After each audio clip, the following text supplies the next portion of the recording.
내일을 위하여. 예레미야가 가로되 여호와의 말씀이 내게 임하였느니라. 이르시기를 보라, 내 숙부 살룸의 아들 하나멜이 내게 와서 말하기를 너는 아나돗에 있는 내 밭을 사라. 이 기업을 물을 권리가 내게 있느니라 하리라 하시더니, 여호와의 말씀같이 나의 숙부의 아들 하나멜이 시대 뜰안 내게로 와서 이르되 청하노니 너는 베냐민 땅 아나돗에 있는 나의 밭을 사라. 기업의 상속권이 내게 있고 물을 권리가 내게 있으니 너를 위하여 사라 하는지라.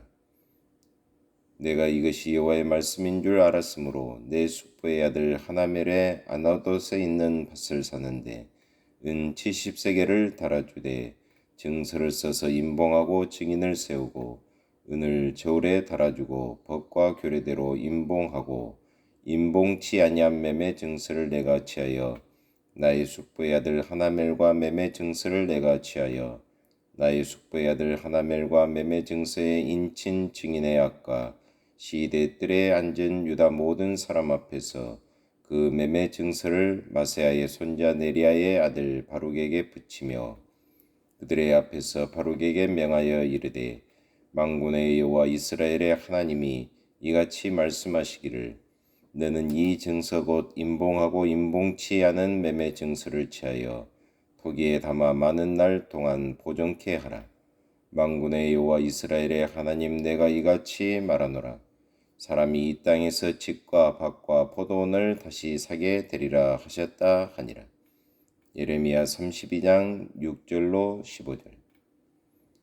우리는 삶을 살아가면서 내일을 기대할 수 없는 절망의 벽에 부딪히기도 합니다. 미래가 없다는 말은 가장 무서운 저주입니다. 더욱이 의로운 일을 하다가 이런 벽에 부딪히는 성도의 곤혹은 말할 것이 없습니다.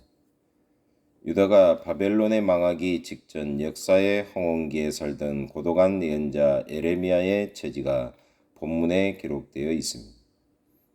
예레미야 32장 1절로 5절을 보시면 그 당시에 살았던 선지자의 처지를 짐작할 수가 있습니다. 예레미야는 그의 조국 유다의 위기 앞에서 거룩한 성 예루살렘의 멸망을 예언하다가 시대에 감금당하는 몸이 되었습니다. 여기서 우리는 예레미야 선지자의 이중적인 절망을 볼 수 있습니다. 첫째, 예레미야는 자기 조국의 최후를 진단하고 그의 입술로 멸망을 예언해야만 했습니다. 둘째는 그의 정직한 예언이 그 백성에게 수용되지 못하는 절망입니다. 그런데 이 절망적인 상황 속에서 이해하기 어려운 사건이 전개되고 있습니다. 그것은 예레미야와 같은 고향 아나돗에 살던 그의 사촌 하나멜이 감옥에 있는 그를 찾아와서 자기 밭을 사라는 것입니다. 하나멜이 밭을 파는 이유는 분명히 알 수가 있습니다. 우선 그는 가난했습니다. 난세라 한 푼의 돈이 아쉬웠습니다. 바벨론의 군대가 예루살렘 성을 포위하고 있었으므로 부동산을 가지고 있어도 아무 소용이 없습니다. 때문에 다만 얼마라도 현금을 갖고 있는 것이 상책입니다.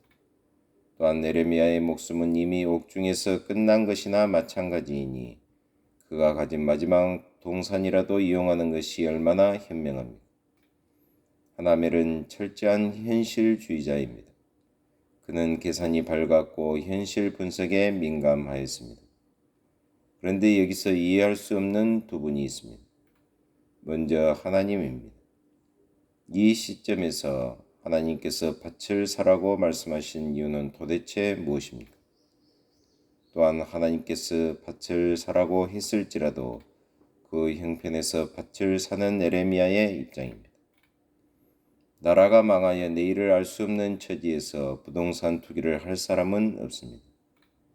부동산 투기에 혈안이 된 복부인이라도 나라가 망할 때 현금을 취하지 밭을 살 사람은 없을 것입니다. 더구나 예레미야는 그의 민족에게 심판과 재앙의 메시지를 전하다가 갇힌 바 되었습니다. 예레미야는 하나멜의 속셈을 알았습니다. 어려움을 당하는 사실만으로도 고독한데 위로는 못하고 도리어 자기를 이용하려는 하나멜의 방문을 받은 예레미야입니다. 우리 같으면 하나멜을 어떻게 대하겠습니까? 하나님의 사람 에레미야는 하나님의 말씀에서 하나님의 뜻을 찾았고 마침내 하나님의 마음을 알았습니다.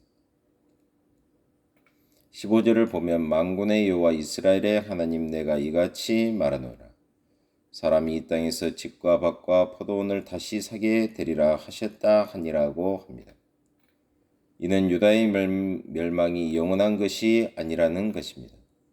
유다가 잠시 멸망하여 바벨론의 포로가 되어 나라의 지배하에 있는 것은 역사적인 필연입니다. 그렇지만 언젠가 유대 백성은 다시 돌아올 것입니다. 그들은 다시 돌아와 농사를 짓게 되고 정상적인 토지 매매가 성행할 것입니다. 그리하여 에레미야의 결단이 지혜로운 것이었음을 입증하는 날이 올 것입니다. 이것이 하나님의 메시지입니다.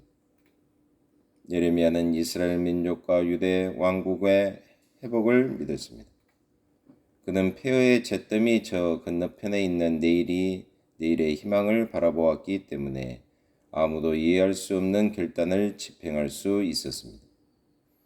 그런 의미에서 예레미야는 철저한 미래주의자입니다. 이상주의자라고 말할 수 있습니다. 그러나 공상적 미래주의자는 아니었습니다.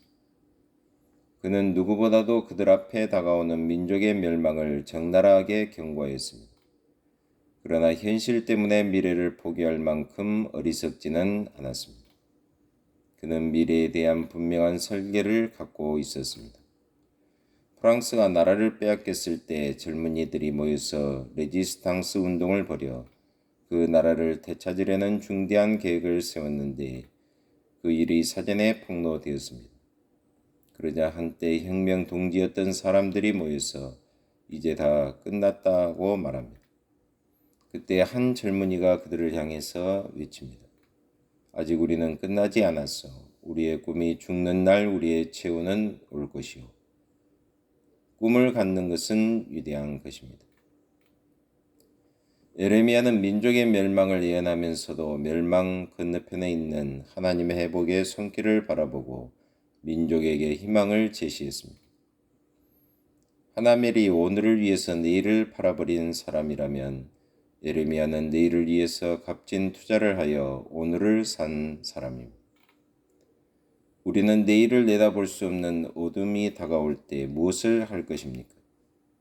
우리의 삶이 고통스럽고 어둠이 엄습하여 올 때 예레미야에게서 배워야 합니다.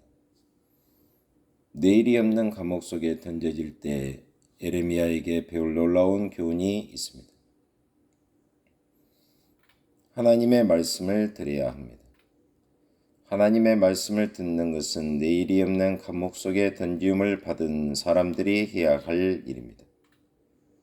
유다왕 시드기야의 제10년 곧 느부갓네살의 제18년에 여호와의 말씀이 예레미야에게 임하니라. 예레미야 32장 1절. 예레미야는 언제나 하나님의 말씀에 귀를 기울였고 하나님은 언제나 말씀하셨습니다. 8절로 9절에도 여호와의 말씀같이 나의 숙부의 아들 하나멜의 시대의 뜰한 내게로 와서 이것이 여호와의 말씀인 줄 알았으므로 내 숙부의 아들 하나멜이 아나돗에 있는 밭을 사는데 은 70세겔을 달아주되 라고 되어 있습니다. 예레미야는 항상 여호와의 말씀에 귀를 기울였고 그 말씀이 당장에 잘 이해되지 않아도 그는 말씀에 순종하였습니다. 33장 1절에 예레미야가 아직 시대 뜰에 갇혔을 때에 여호와의 말씀이 그에게 다시 임하니라고 했습니다. 하나님은 예레미야가 위기에 처할 때마다 말씀을 주셨습니다. 우리가 어떤 환경에 처하고 어떤 삶의 상태로 살고 있느냐가 중요한 것이 아니라 보다 중요한 것은 우리와 하나님 사이의 바른 관계입니다. 주의 말씀을 통해서 인도함을 받는 것입니다. 감옥에 갇혔던 예레미야는 하나님과 올바른 관계를 맺고 있었으므로 하나님이 그에게 말씀하실 수 있었습니다. 하나님의 말씀은 위기에 처한 예레미야에게 임하여 그를 사로잡았고 인도하여 내일의 희망이 있는 곳으로 이끌었습니다. 폐허의 감옥 속에서도 예레미야가 절망하지 않았던 것은 하나님의 말씀이 있었기 때문입니다. 숨막히고 질식할 것 같은 상황에 처할 때 당신은 무엇을 하십니까? 그때 하나님께로 나오십니까? 성경을 열어 거룩한 하나님의 음성을 듣고자 하십니까? 우리가 절망에 처할 때 사람들의 말이 우리를 위로하지 못합니다. 인간의 철학이 통하지 않습니다. 그때 들려오는 거룩한 하나님의 말씀은 우리에게 큰 위로와 격려가 됩니다. 이 말씀을 가진 사람들은 참으로 복된 사람들입니다. 하나님의 말씀이 끊어지는 것은 가장 큰 비극입니다. 성경의 역사 중에 가장 어두웠던 시기는 신구약 중간에 있던 약 400년의 기간이었습니다. 그때는 하나님의 말씀이 임하지 않았습니다. 성경이 기록되지 못하였습니다. 그러므로 선지자는 이렇게 외칩니다. 양식이 없어 주림이 아니며 물이 없어 가람이 아니요 여호와의 말씀을 듣지 못한 기갈이라. 아모스 8장 11절. 하나님의 말씀이 없는 것이 가장 큰 비극입니다. 하나님 아버지 참으로 감사합니다. 오늘 말씀을 통해서 저희들이 은혜를 받고 하나님의 말씀을 듣는 것이 가장 중요하다고 하는 것을 마음속 깊이 깨달으며 이 시대를 향한 하나님의 경종의 메시지를 저희들이 들을 수 있도록 은혜를 베풀어 주옵소서. 예수 그리스도의 이름으로 기도하옵나이다. 아멘.